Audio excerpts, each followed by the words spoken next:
Bismillahirrahmanirrahim. Assalamualaikum warahmatullahi wabarakatuh. Perkenalkan, nama saya Muhammad Akmal Krohim, NPM 2051030304. Di sini saya akan mereview jurnal tentang atau tema analisis bunga bank dalam pandangan ilmu fikih. Imam Hanafi mengatakan bahwa riba itu terbagi menjadi dua, yaitu riba al-fadl, riba an-nasai. Sedangkan Imam Syafi'i terbagi menjadi tiga, riba fadl, riba nasai, dan riba al-yad. Adapun al-mutawali menambahkan jenis keempat, yaitu riba al-qard. Semua jenis riba ini diharamkan secara ijma. Berdasarkan nas Al-Quran dan hadis Rasulullah, dari beberapa pendapat ulama di atas, riba dapat dikelompokkan menjadi dua, yaitu riba hutang piutang dan riba yad. Sedangkan kelompok kedua, riba jual beli, terbagi menjadi riba fadl dan riba nasa. Secara terperinci penjelasannya sebagai berikut. Pertama, riba qard, yaitu suatu manfaat atau tingkat kelebihan tertentu yang disyaratkan terhadap yang berhutang, bisa disebut muqtarid. Kedua, riba yad, yaitu berpisah dari tempat akad sebelum adanya timbang terima. Ketiga, riba fadl, yaitu riba yang terjadi dalam masalah barter atau tukar menukar benda. Bukan dua jenis benda yang berbeda, melainkan satu jenis barang namun dengan kadar atau takaran yang berbeda. Larangan riba dalam fikih Islam. Riba sangat diharamkan dalam fikih Islam, dan menurut Rasulullah SAW sebagai salah satu perkara yang membinasakan dan termasuk salah satu kelompok 7 dosa besar. Al-Quran sendiri telah menetapkan keharaman riba dengan redaksi tahrim secara jelas dan tidak mengandung penafsiran lainnya. Umat Islam dilarang mengambil riba apapun jenisnya.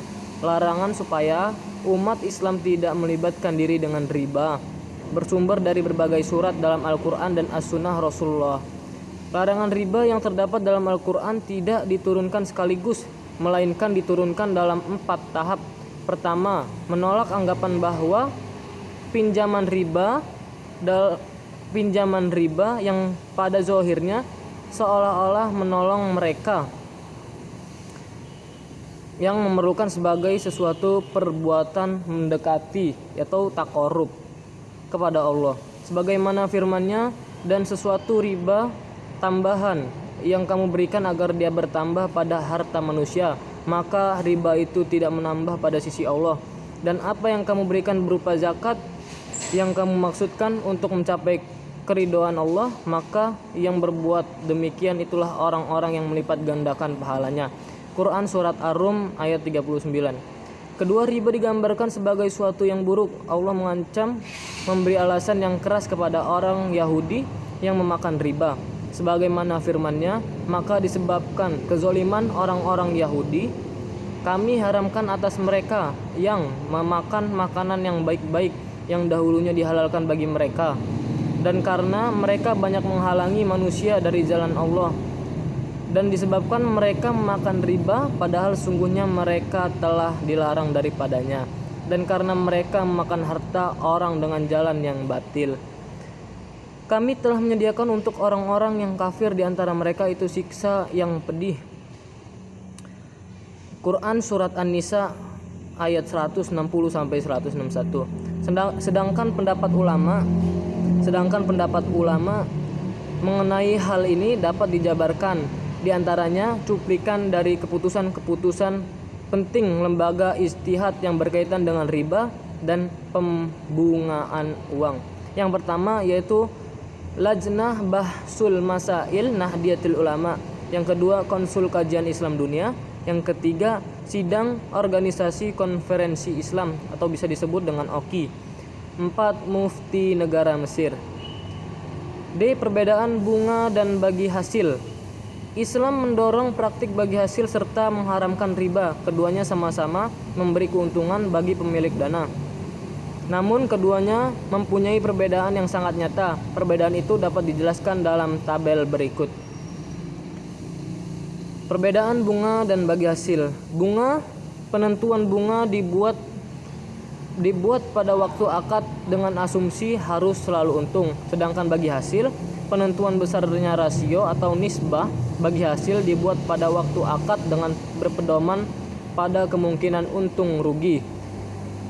Untuk bunga, besarnya presentasi berdasarkan pada jumlah uang modal yang dipinjamkan. Sedangkan bagi hasil, besarnya rasio bagi hasil berdasarkan pada jumlah keuntungan yang diperoleh. Pembayaran bunga tetap seperti yang dijanjikan tanpa pertimbangan apakah proyek yang dijalankan oleh pihak nasabah untung atau rugi.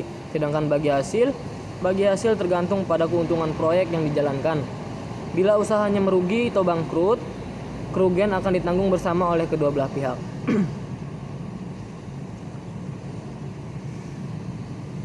Jadi yang pengaruh riba bagi masyarakat dalam persepsi mayoritas manusia.